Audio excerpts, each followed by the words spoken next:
Himachal as a case. Alright, so I have jotted down certain points. I'll just read a little about it and then we'll give certain examples. Green energy, a contemporary term referring to renewable and sustainable energy sources, has garnered significant attention in recent times due to environmental concerns and energy sustainability. It encompassing renewable sources like solar, wind, hydro and biomass, and has become a focal point in contemporary discussions on environmental sustainability and energy transitions in varied literatures and scientific fields of study. Over the last quarter of century, the twin concepts of sustainability and renewable energy have emerged as a defining imperative of humanity that is situated at the nexus of science, technology, culture, economics, policy, and environment. These concepts are both framed as a means to mitigate the negative impacts of natural resource depletion, energy consumption, water consumption, and climate changing greenhouse gases, gas emissions associated with anthropogenic activities. However, the concept of harnessing natural elements for energy dates back to ancient civilizations, as evidenced in the literary works from various cultures. My presentation focuses on the exploration of the depiction and utilization of green energy in ancient, specifically Rig Veda, and the modern literature contemporary Himachal source stories, analyzing its representation, significance, and implications across different historical contexts. By juxtaposing ancient text with contemporary literature, I wish to provide insights into the evolution of human attitudes towards green energy and its portrayal in literary expression. The world is now facing a multidimensional crisis, that is an environmental crisis, since it is affecting all aspects of human life, such as social, political, technological, and cultural and spiritual. It is the result of the Western philosophical perspective, which is binary, dealing with binarism of mind and body, and the Newtonian perspective of developmental strategy, which ultimately leads to a materialistic world order, which we have seen in the form of Industrial Revolution. Now the search for a new paradigm that can ensure economic development without jeopardizing the environmental quality is being intensified. We need such a worldview with a philosophical foundation where people think about nature before thinking about themselves, which can make us realize the deeper underlying reality of basic oneness. Heisenberg, about the relationship between man and nature, says that natural science does not simply describe and explain nature. It is the part of the interplay between nature and ourselves. So even sciences, they have this in mind that, of course, if at all we are experimenting with something, it has to be humanistic in its approach. We can never speak about nature without, at the same time, speaking about ourselves. This ecological harmony is possible when the entire universe is seen as a single largest family, including all the living beings of the world. Vedic civilization realized this worldview when they say Vasudhaiv Kutumbakam. This worldview further developed in the Upanishadic age with a firm philosophical foundation through its cosmological unity and sustainability. Such a holistic worldview offers a new paradigm for development, a new socio-economic system free from exploitation, defining in a novel way the relationship between man and nature, thus realizing the ecological balance we need today. An attempt has been made to explore the potentiality of the Upanishadic worldview as an alternative in resolving the sustainability crisis. Now, when we say that the Vedas, they talk about Vasudhaiv Kutumbakam, we need to keep in mind that as humans, it's not only the ecosystem of the humans that work, but every being, whether that be a living or a non-living ones, they have their own ecosystem. But what has happened, why is this crisis before us, is that we always think about that somewhere only human ecosystem works, and we have become selfish that way. So we have always tried to derail the ecosystem of, say, the living beings, like animals are there, whatever, plants are there. So everything we have, we find that one or the other day we come to know about the extinction of one or the other species. And when we talk about, say, non-living beings as well, so we find that, for example, we think that, say, stones are non-living for us. But of course, going back to the Vedic times or the ancient times, we think that what has happened is that we used to worship trees. Why do we worship those trees? Of course, you must have seen in and around you that if at all we find a big tree, we say that some devata has already taken a shelter under that tree. Why? It's not the case. But there is a way to put up things in literary studies before us. This is a discourse, all right, in which we find that it was a strategy that was devised in Vedas, and of course you can say that various mantras, they represent all this, that there is this big tree, and a big tree can emanate more oxygen than the one which are smaller ones. So this was a strategy that was deployed during those times. And if you talk about, say, big say stone, so we see that of course under the stone, or that stone too is worshipped. Why do we worship those two? Of course, you can say looking at materialistically, or say in terms of sciences or scientific facts. So we say that, of course we can break them, we can do this and that, but of course we are playing with the ecology of the stones. And similarly it is for the, say, mountains, mountain ecology. Of course, we have seen the recent debacle in Himachal, what happened, the disaster occurred because of all this, that we have started, picking up whatever suits us, but never taking care of the things which were there, which basically existed for us. Why are we here as human beings? Because this basically suited to our genetical patterns. That's why we are here in Himachal. So, and if we are playing with the ecology of the state, of course we will be in danger, and the entire ecosystem will crash. So this is what is happening, and that's what literature has to offer.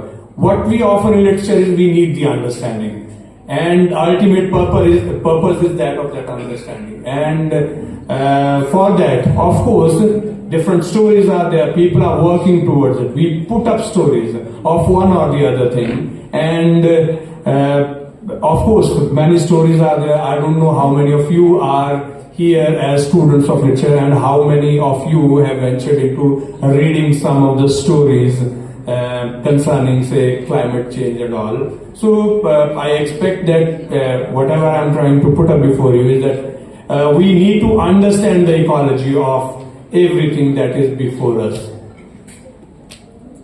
Going back to the times of, say, Rig Veda, we see that we have this ideal, okay, Vasudhaiva Kutumbakam. It's not a simple dictum, so as to say. Within this, it is all encompassing. It's taking into consideration all the beings.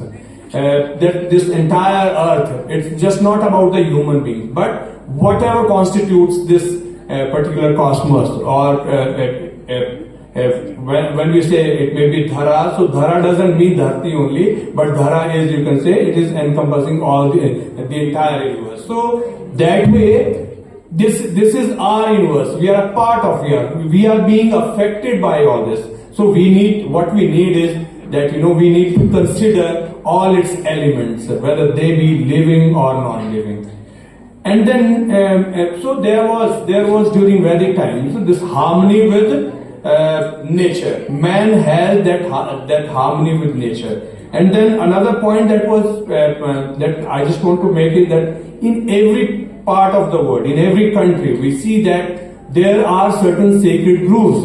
Even we see that somewhere, wherever we find, say, some forests, they were taken as sacred. And even in Himachal, if at all we talk about our state, we term them as Day-3. so they are ascribed to or dedicated to the devtas.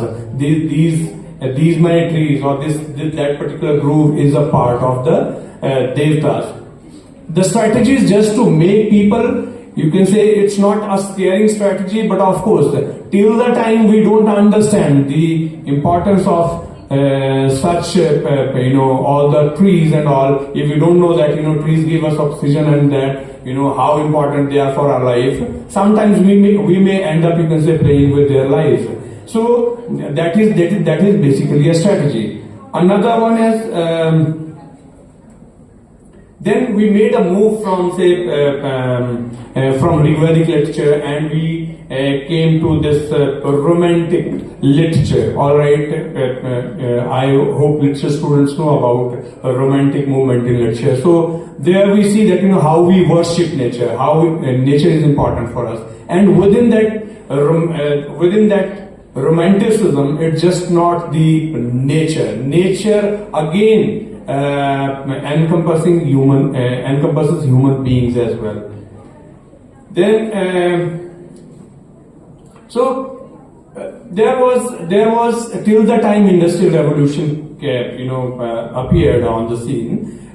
We were working in unison. Man and nature, they were one. But then with this materialistic slant in sight, what happened is that we moved towards this binarism. This man is not with nature, but it is it is man versus nature. So we try to create havoc, with nature. So this binarism, because binarism is not, say, in Indian context, we never played with binarism. Our tendency is always of, you can say, continuity with nature, or you can say working with nature, or we are with nature. So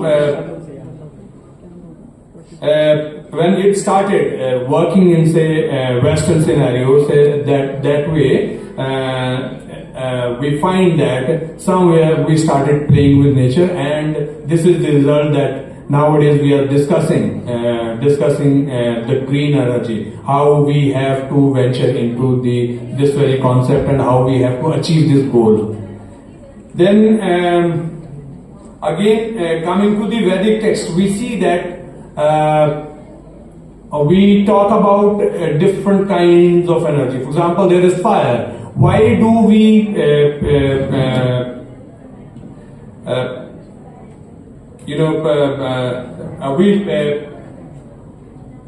we arrange for some yajna, all right, or yagya. So this is just that we acquire energy from Agni, all right, and one side we sacrifice ourselves to Agni, and in turn we are getting some energy out of it. So that was the concept. Energy is not simply constitutive of some, say, some elements only, but it has something else to do in human life. So that was we are gaining out of it. Then of course the energy that we gain from sun. Of course different strategies are there. We attempt, say, Surya Namaskar and all such things, and then of course we try and gain as much as energy we can gain from sun. So that too is one. So it gives us that continuity of life and how we can gain energy. Then there is Vayu or wind. We look at it. So we see that.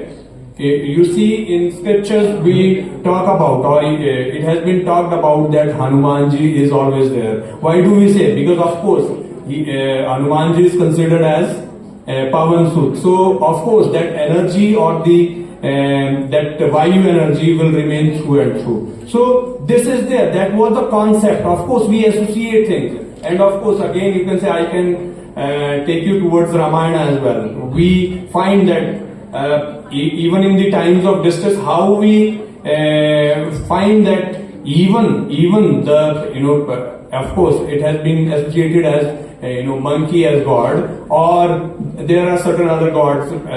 How we see that Ganesha is having the elephant trunk and all. So we see that we were having this oneness with nature. We were one with nature. So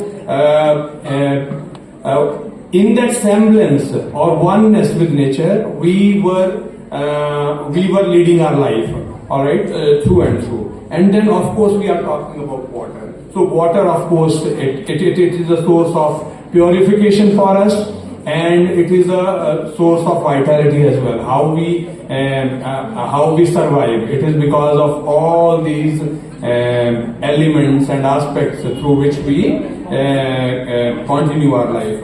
So this was all contained within not only within Vedic literature, but the literature which came afterwards as well. So many literatures are been listed earlier on. Now coming to the other ways, as we see that they talk about elemental energies, and some are talking about cosmology like Samved and Yajurved. So of course there are certain other aspects that we talk about the Indian scenario, that is non-violence, and then I have already talked about yagya, performance of yajna and all. So then I am coming to the Himachali scenario. All right, in Himachal we see that what all is happening. There are different projects that are coming up on day-to-day basis. Be that hydroelectric projects, be that in terms of mining. All right. So we find that one or the other day we are playing with the lives of people. And what has happened recently, last year, all right, we all know what are the repercussions of this. There is the road construction of dams, and sky high buildings and all right, making different places a concrete jungle. So of course we have to take a step forward by looking at all this, because whatever we are doing, we should not think about ourselves only. We have to think about the humanity and in general, and we have to understand. This understanding part is very important. And of course there are various literatures available in different genres. You will find novels, you will find poetry, you will find short stories written by many writers. 3 days back we had one conference at our university wherein writers, and I was wondering how many writers are there in Himachal. So many are writers. They are writing in different genres, and to my surprise, there was one writer. He was writing poetry in one of the pattern which has never been practiced anywhere. So of course we have such people, and we need to study them. And they are talking about the ecology of the state. Of course there are certain other themes as well, but in addition to this, they are talking about it. And of course, talking about these hydroelectric power projects, talking about the construction of roads. What has happened? You look at the people who stand displaced from our places. For example, from Pong houses, they have been given murabbas at Rajasthan, and many of them they couldn't take the possession of those murabbas. And so many, they are fighting for so many years. And it's not with Pong Dam houses, but Chamera houses are there, and then Coal Dam houses are there, Govind Sagar Lake houses are there. And think about these people, the apathy of these people. These people, they have been ousted in such a way. This is an eternal kind of a displacement. You cannot go back to. Even if we stand, say, exiled from our places, of course we can. We have a possibility. For example, we talk about, say, Kashmiri Pandits. We talk about, say, Tibetan diaspora. Of course, these people are fighting for, but their fight ends there and then. All right. What they are fighting for? They are fighting for their lives. They are fighting for their livestock. They are fighting for their people, and they are getting nothing in return. And you see how we are disbalancing or imbalancing the ecology of our state. For example, one way we are looking at that somewhere we are constructing these dams. See how they are affecting many mountains. They are falling, almost on daily basis, and how it is affecting that. What is the cause of these cloud bursts? This is only and only possible because of all these developmental projects. Now we are understanding that how we have to construct some roads. You see the position from here to Pathankot. You will not find all those people, all those places which we used to witness. So I've been working with